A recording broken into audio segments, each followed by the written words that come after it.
strawberry crisps. Meron tayong isang cup na harina, 2 cup na milk,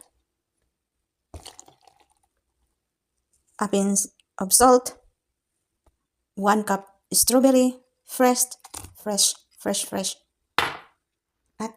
At isang itlog. Ayan. 3 kutsarang white sugar. Atin siyang i-blend.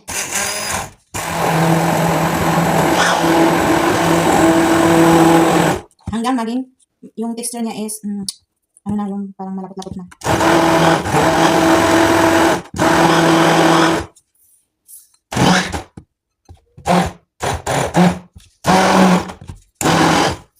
Ayan, at tapos na. Lagyan pala natin ng mga 2 kutsarang olive oil. Ayan. Tapos, i-blend natin ulit. Ganito yung textures niya. Ganyan. Tapos, ready na natin lutuin yan. Meron tayo ditong butter. Pangpahid lang natin dito. Ayan. Diyan. Konti na lang yung butter namin.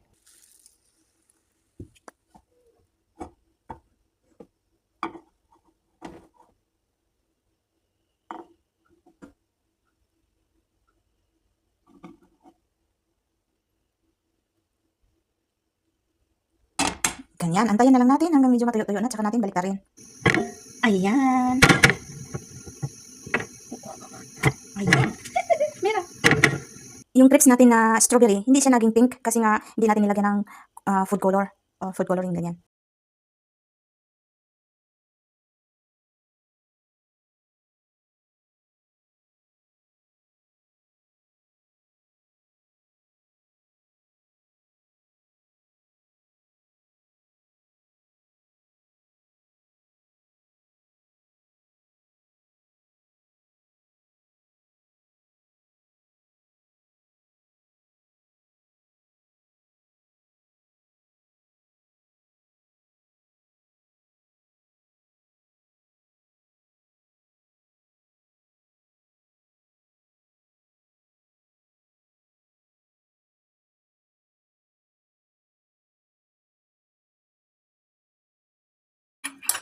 Meron tayo dito cream cheese. Okay?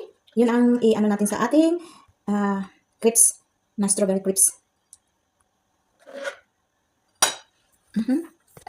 Ating tikman ang ating strawberry crepes. Okay? Meron tayo dito ang cream cheese. Okay?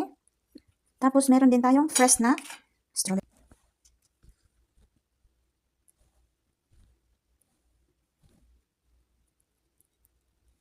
Ayan. At atin siyang i-roll.